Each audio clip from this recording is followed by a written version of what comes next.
Part of the whole Muddy Wolf thing was also for you a kind of a pilgrimage to Mississippi and to really be there where it all began. So after having gone through this... Well, that was a bucket list thing for me, going to Mississippi.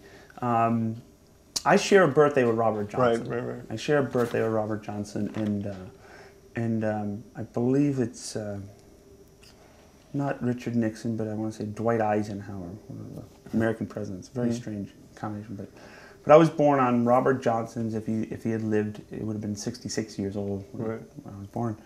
And the thing with Robert Johnson and the thing about Mississippi in particular, there's this common denominator.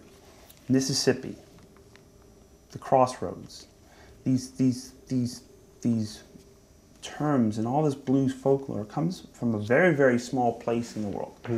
And the Clarksdale Crossroads is, in my opinion, the equivalent to going to Disneyland. It's a tourist trap. They sell more T-shirts saying I went down to the crossroads.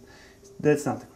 There was a chicken joint, I believe. It's a church's chicken. Right. And I go, certainly, this is not it. We got to do better. When you get to Rosedale, Mississippi, that's when you realize you're in the crossroads. And the crossroads could be anywhere. Crossroads is a place.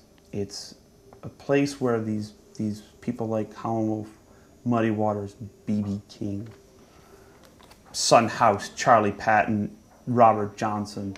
This is where they grew up, and this is where they had their musical career. And you start thinking about it, you know, without a car, without transportation, that was our arduous journeys. Just in a 50 mile, or it would be equivalent to 70 kilometers.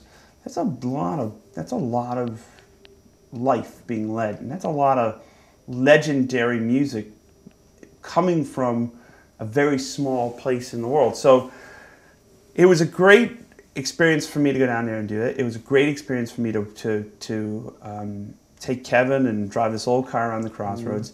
And the film, I think, is really endearing because it's just Kevin and I sticking out like a sore thumb, driving around, having a conversation about why the music was special, and seeing this stuff for the very first time.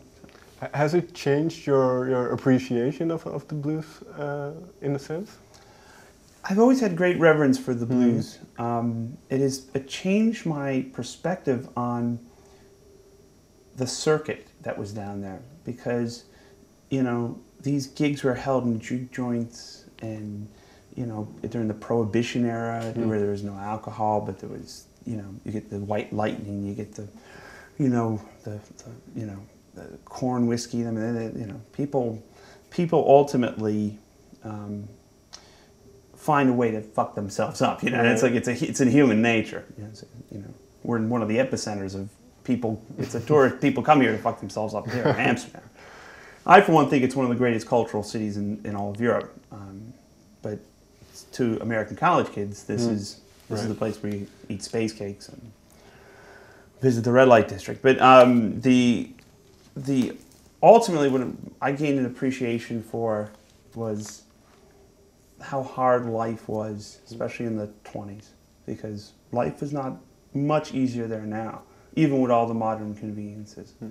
You know, it's still very, very hot. It's still very, very, you know, the original roads are still there, and it's like, you know, if you broke down and had to hitchhike, that's not a good place to be. You know, if you didn't have a car at all your personal possessions are in a bag and your guitar case.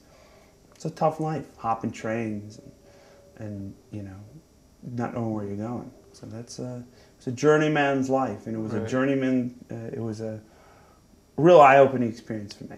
Well, finally, because I don't have a lot of time left, but one thing you said in that documentary was that because blues is kind of the basis of modern rock music, that lately you found it more difficult to hear the core of that in modern music. I have a hard time with modern music. You know, obviously progress, and I guess as I get older, I'm almost 40, you know, and as I get older, the more of a miser I get, you know. I think by the time I'm 65 years old, I'll be like, you know, find some stone castle somewhere up top of the hill, and all the neighborhood kids will be like, yeah, Don't go around him. He's mean and only listens to old records and plays his old guitar. I think ultimately, for me,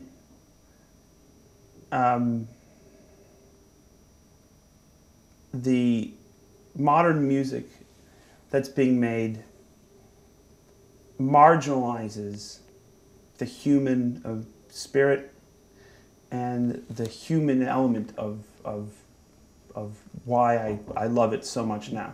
So the issue for me, more than not, becomes, is it the machine or is it the human? And I can't tell anymore. They have machines now that will, if you play the guitar out of time or out of tune, it'll fix it. So why bother learning the guitar good at all? They have machines now that will quantize drums. They've had quantized drums for a long time.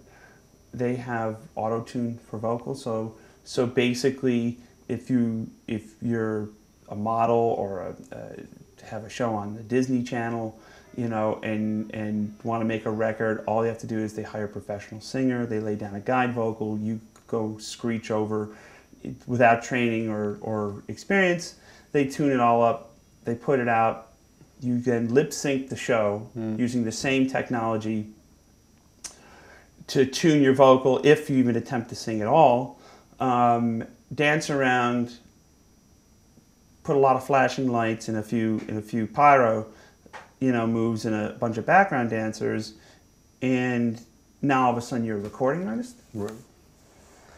Is this? To me, it marginalizes the 34 years that I put in to get to this chair, and it marginalizes the work, the hard work it takes to, in my opinion, and even in my own time, I live in an era of a lowered bar. Okay, I probably sing my songs on album. I sing the whole track, but I'm not singing it live to disc. Frank Sinatra sang live to disc, so I'm even getting help from the technology. Yeah. But I'm not relying on it. I'm not reliant on it, and I'm not going, well, somebody else will fix the bad guitar. If I make a mistake, that's fine. But my job is not to make the mistake. And as a musician, I just find it very hard. I don't hear the blues in the music as I did before. I don't hear the soul as I did before. And I certainly don't hear human beings doing anything. I don't even hear live drums or bass. It's like it's all sequenced and programmed and just put out there in a very non-dynamic way. Is there some great music being made now by artists you've never heard of? Absolutely. But as far as anything that's pop, it's to compete in that world is something that I wouldn't even know where to begin. It's like I've just disengaged. I don't know who's popular. I don't care anymore. I find it all a little bit kind of boring and average. Finally, then, is this notion part of the reason why you set up the Keeping the Blues Alive Foundation? No, Keeping the Blues Alive Foundation is giving back to kids. Okay. And giving back to people that I'm very fortunate in my life and career that I've been able to do fairly well for myself.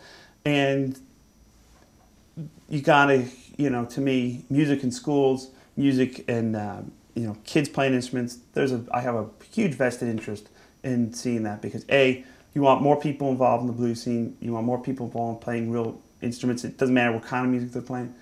And it's a way to give back and saying, hey, thanks, for allowing me to do this for a living. Okay, thank you very much. You're very welcome. Thank you.